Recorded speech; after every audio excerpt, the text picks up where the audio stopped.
Welcome back to the deep dive. So this week we are taking on something, well, something truly ambitious. Ambitious is the right word. We have this stack of sources, and the mission here is to synthesize two fields that you just don't see together. I mean, ancient scripture Genesis, the book of Acts, and really cutting-edge theoretical physics. Differential geometry, information theory. Yeah. Yeah, it's the kind of thing that really forces you to reframe how you look at reality. It does. Because we're analyzing sources that are operating across, theological abstraction, ancient Hebrew exegesis, and at the same time, hard science, acoustic physics, entropy geometry. Exactly. And the core thesis here is just, it's genuinely radical. It suggests that language isn't just a cultural tool. It's not some late-stage human invention. Yeah. It argues language is a fundamental sort of pre-human structure that's woven into the fabric of the universe itself. And that's really what this deep dive reveals. You have these two completely separate lines of inquiry. On one hand, the theological concept of logos, the word, and on the other, this scientific concept called the universal language manifold, or ULM. And what's amazing is they seem to arrive at the exact same conclusion. Right. So the goal isn't to say, theology was right all along. Not at all. It's to see how both fields might be illuminating the same deep geometric structure of reality. Okay, so let's unpack this, and let's start where the source material does, which is right at the absolute beginning, with Genesis. Right. The really striking thing about the creation narrative is that the universe doesn't begin with matter, or even with light. It begins with an act of speech. And God said. And the theological claim there is, it's just staggering when you really think about it. It means language is what they call ontologically prior. Meaning it is before everything else. What exists before humans, before culture, before any kind of human cognition. The word, the logos, is the foundational reality. The physical world is built on top of it. So how on earth does physics mirror a concept like that? Because, for most of us, physics is forces and particles. It's not words. Well, the SKA framework, it tackles this by treating meaning not as, say, a sociological thing, Right. but as a feature of information geometry. Meaning, in this view, emerges from the entropy geometry that's just inherent in the acoustic world. Wait, okay. Entropy geometry of the acoustic world. That's a mouthful. Let's break that down for the listener. What does that actually mean? Okay, think of it this way. Entropy is basically a measure of disorder, of uncertainty. Sure. So if you analyze all possible sounds, every vibration, every acoustic signal, the laws of physics itself mean that certain arrangements of sound are just inherently more stable, more efficient. They're better at reducing uncertainty than others. So the geometry defines the best paths. The geometry defines the constraints. The ULM is basically the map of all those optimal low-entropy structures. So the structure of meaning, something we discover, it's not something we invent. It's a pre-existing optimal pathway built right into the physics of sound and information. So we're not finding the rules of grammar in some old library. We're finding them in the physical constraints of the universe. Exactly. That just completely changes the conversation. The key takeaway here for you is that meaning is human discovered, not human made. It's a feature of cosmology. Precisely. The physical world contains this innate pre-human manifold of meaning.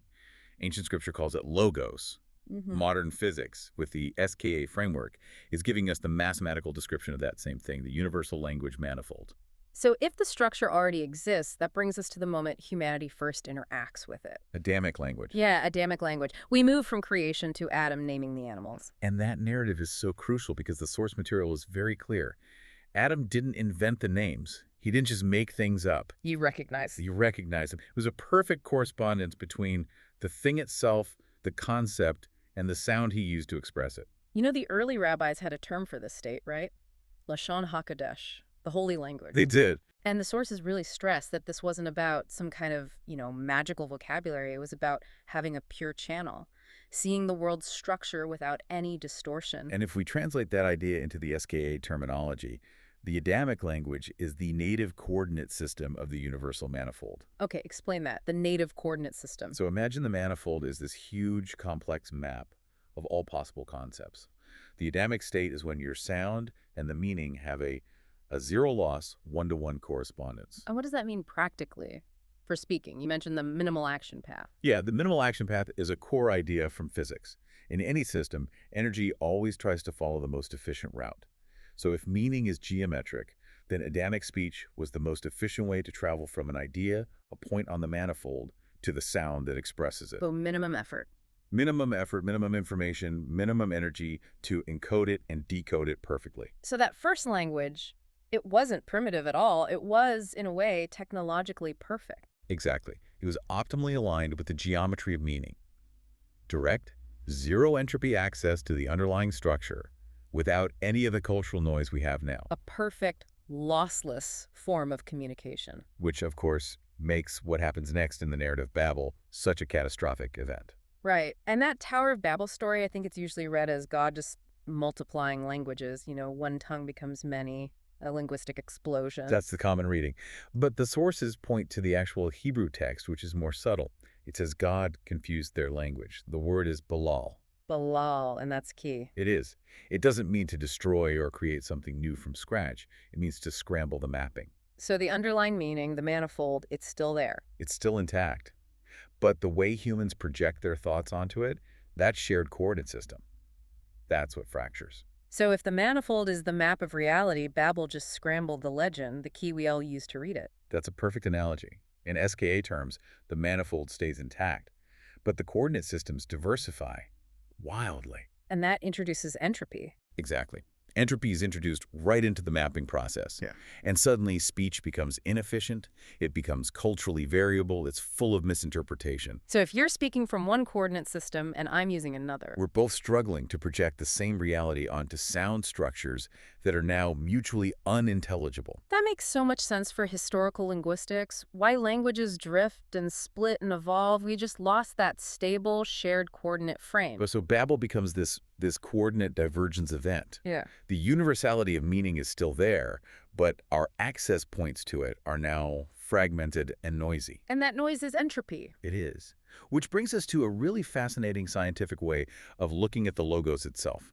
If the logos is the original operating system that brings order from chaos, Yeah. how does physics understand that function? Theologically, the logos is what moves existence from, tohu wabohu? The formless void. Right, from the formless void to cosmos, an ordered structure. So what's the information age parallel to that? Well, SKA formalizes this using information science. It gives the logos a job, a function. The fundamental function of speech, of any information transfer, is to reduce uncertainty. So when you speak a meaningful sentence, you're taking a high entropy state, like confusion or chaos. And you're injecting a low entropy structure into it, meaning knowledge. So just in a purely physical sense, the act of speaking meaningful words is an act of creating local order, pushing back against universal disorder. That's the convergence, the ancient claim. Divine speech brings structure to the world, the modern finding. Speech literally organizes uncertainty into structure by reducing entropy in a system. So the logos is the deep physics of meaning formation. It's the organizing principle of information flow in the universe, the thing that generates complexity and order. Okay, let's just pause and synthesize this for a second because it's a huge journey. Before we get to Pentecost, let's pull these threads together. Right. We have these 4 pillars. First, the pre-human truth structure. Scripture calls it logos. Physics calls it the universal language manifold. Pillar 1. Second, human alignment, Adamic speech. That's the direct, zero-loss access to the native coordinates. Pillar 2. Third, the loss of alignment at Babel. That introduced the entropy, the coordinate fragmentation. Fourth is modern discovery. The SKA framework, which is basically the scientific process of trying to reconstruct and map that underlying manifold using geometry. So theology gives us the story of the structure, and science is now giving us the math of the structure. And both are converging on the same really radical conclusion. Language is fundamentally geometric. It's cosmological. It's not just arbitrary cultural noise. Meaning is discovered because it's a fixed point in the universe. And this all sets the stage for the final piece of the puzzle. We go to the book of Acts, the event of Pentecost. Right. If Babel was the great fracturing, Pentecost is usually seen as its reversal. The dramatic, instantaneous reversal. The apostles speak, and everyone in the crowd hears the wonders of God in their own native tongues. But the sources are so precise about what's happening here. The miracle isn't really in the speaking. It's not that the apostles suddenly learned 100 languages. The miracle is in the hearing. Yes. The Spirit temporarily restores that zero entropy channel. The speakers themselves, they're accessing this profound state where they're generating speech from the manifold's native coordinate system, The Adamic state. the Adamic state. But the listeners, who are still operating in their post-Babel fragmented coordinates, Greek, Parthian, whatever, they perceive the meaning perfectly. How does that work geometrically? If I'm speaking in native coordinates, how does a listener hear that through their own specific cultural coordinate system? Think of it like a universal decryption key is temporarily applied to the listener's brain. The spirit acts as this geometric mediator, and for a moment, it lets the listener perceive the meaning independent of the coordinates. So the meaning hits them directly. Directly. It bypasses all the usual entropic noise of their own language. And this helps explain Paul's later comments about speaking in tongues, glossolalia, where he says that no one understands the speaker without an interpreter. Precisely. The source argues that glossolalia is speech delivered directly from the manifold's origin point. If you speak from the origin, but the listener's coordinates aren't adjusted, It just sounds like noise. it sounds like beautiful chaos. You can't parse it. So Paul's solution interpretation, it's not just simple dictionary translation, it's a necessary coordinate transformation. It's projecting that zero entropy speech back into a specific, culturally accessible system so people can understand it. Exactly. Wow, that is an incredible distinction. So Pentecost isn't the reversal of Babel. It's not about imposing one language on everyone again. No, it's the transcendence of Babel. The linguistic diversity remains. The coordinate maps are all still different. But the ability to perceive the meaning independent of those maps is restored. The ability to see the one structure that lies beneath all the languages. The universal language manifold.